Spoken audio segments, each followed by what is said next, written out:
மலேசியாவில் சொத்து வாங்கணும்னா முதலில் அந்த சொத்தை நேரில் சென்று பார்த்து நிலம் நிலக்குடிதானா, குத்தகைதானா, அதோட பயன்பாடு வசதிக்கா, வர்த்தகத்துக்கா என சரிபார்க்கணும்.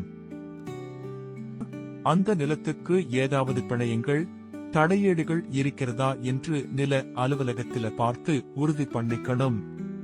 அதுக்கு பிறகு அனுபவமுள்ள ஒரு சட்டத்தரணியை நியமிக்கணும். அவர் நில விவரங்களை நில அலுவலகத்தில் தேடி விற்பனை மற்றும் வாங்கும் ஒப்பந்தம் ஸ்பா எப்படி இருக்கிறதுன்னு நமக்கு விளக்குவார். விற்பனையாளர் அல்லது முகவருடன் லெட்டர் ஆஃப் ஆஃபர் கையொப்பமிட்டு வாங்கும் விலையின் 2% முதல் 3% வரை முன்பதிவு கட்டணம் செலுத்தணும்.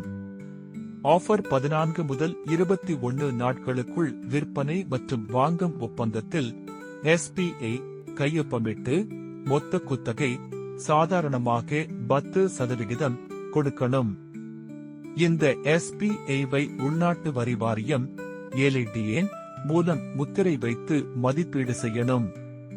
கடன் வேண்டும் இருந்தா வங்கியில் வீட்டு கடனுக்கு விண்ணப்பிக்கலாம்.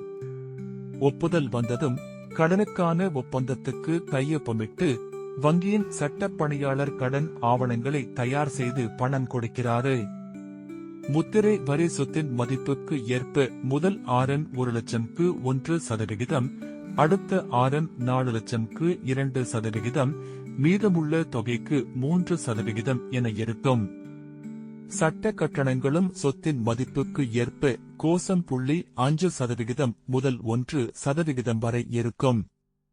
மாற்று நினைவுகள் MOT-க்கு முத்திரை வைத்து சமர்ப்பிக்கணும். சில சொத்துகளுக்கு, குறிப்பாக குத்தகை சொத்துகள் அல்லது புமிபுத்ரா இடங்களுக்கு மாநில அதிகாரியின் அனுமதி தேவைப்படலாம். முழு தொகையும் செலுத்தி தேவையான அனுமதிகளும் பெற்றதும் தலைப்புரிமை நில அலுவலகத்தில் பதிவு செய்யப்படும். வாங்குபவர் டைட்டில் டீட் அல்லது ஸ்ட்ராட்டா ஐ பெறுவார். ஒப்பந்தம் முடிந்ததும் சொத்தினை வாங்குபவர் கைப்பற்றுவார். நில வரி, சுகாதார வரி, மின்சாரம் போன்ற கட்டணங்கள் செலுத்தப்பட்டுள்ளதா என கவனிக்கணும்.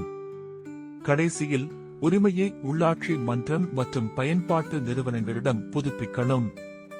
ஸ்டிராட்டா சொத்துகளுக்கு நிர்வாக கழகம் MC அல்லது கூட்டு சமாளிப்பு அமைப்புக்கு JMB தகவல் அளிக்கணும்.